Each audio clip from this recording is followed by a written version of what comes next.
കണ്ണൂർ നഗരത്തിൽ 2 ദിവസത്തിനിടെ 76 പേർക്കാണ് തെരുവുനായയുടെ കടിയേറ്റത്. ജനങ്ങൾ ദുരിതത്തിലായതിനു പിന്നാലെ വലിയ പ്രതിഷേധം ഉയർന്നതോടെ 3 ഷെൽട്ടർ ഹോമുകൾ നിർമ്മിക്കാൻ ധാരണയായിരിക്കുന്നു. ഇപ്പോൾ ഇന്ന് ചേർന്ന ജില്ലാ ഭരണകൂടത്തിന്റെ യോഗത്തിലാണ് തീരുമാനമുണ്ടായത്. കണ്ണൂർ കോർപ്പറേഷനിൽ 2ഉം കന്റോൺമെന്റ് പരിധിയിൽ 1 ഷെൽട്ടർ ഹോമുകൾ സ്ഥാപിക്കും. കണ്ണൂരിൽ കഴിഞ്ഞ ദിവസങ്ങളിലായി 70-ലധികം പേർക്കാണ് നഗരത്തിന്റെ വിവിധയിടങ്ങളിൽ നിന്ന് തെരുവുനായയുടെ കടിയേറ്റത്. വിവരങ്ങളുമായി അഭിജിത്ത് മുഴക്കുന്ന് ചേരുന്നു. അഭിജിത്ത്, പരസ്പരം ആരോപണ പ്രത്യാരോപണങ്ങളാണ് കഴിഞ്ഞ ദിവസമൊക്കെ കണ്ടത്.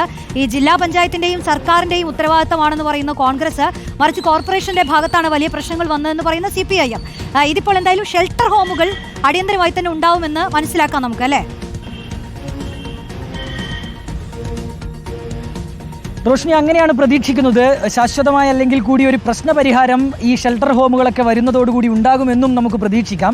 കഴിഞ്ഞ 2 ദിവസമായി, അതായത് ഇന്നലെയും ഇന്നുമായി തെരുവുനായയുടെ കടിയേറ്റ വാർത്തകളൊന്നും പുറത്തു വന്നിട്ടില്ല.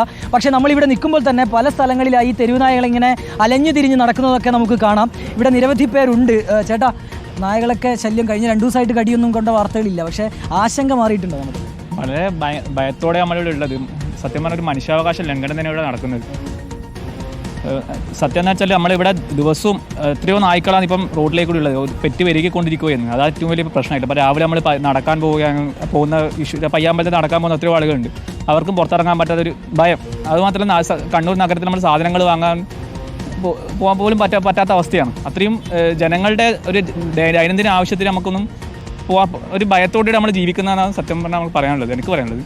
പക്ഷേ അങ്ങനെ തന്നെയാണ്, ഭയത്തോടു കൂടി തന്നെയാണ് ഈ നാട്ടുകാരൊക്കെ ജീവിക്കുന്നത് എന്ന് പറയാതെ വയ്യ. 2 ദിവസമായി പ്രശ്നങ്ങളൊന്നും ഇല്ലെങ്കിൽ കൂടി നമുക്കിപ്പോൾ നോക്കിയാൽ തന്നെ ഇപ്പോൾ നമുക്ക് ദൃശ്യങ്ങളിൽ കാണാം, ഇത്തരം തെരുവ് നായ്ക്കളൊക്കെ ഈ സമീപത്തോടു കൂടി ഓടി നടക്കുന്നുണ്ട്. പലരും ഇത് നായ കടിക്കുമ്പോൾ മാത്രമാണ് നായയുടെ കടിയേറ്റ വിവരം അറിയാറുള്ളത്. പുറകിൽ നിന്ന് വന്നാണ് നായ കടിക്കാറുള്ളത്. ചേട്ടാ, തെരുവുനായുടെ ശല്യം ഉണ്ടോ? അങ്ങോട്ട് പറഞ്ഞു. ഓക്കെ, ഏതായാലും റോഷ്നി നേരത്തെ സൂചിപ്പിച്ചതുപോലെ തന്നെ 3 ഷെൽട്ടർ ഹോമുകൾ നിർമ്മിക്കാനാണ് ഇപ്പോൾ തീരുമാനമായി വന്നിട്ടുള്ളത്.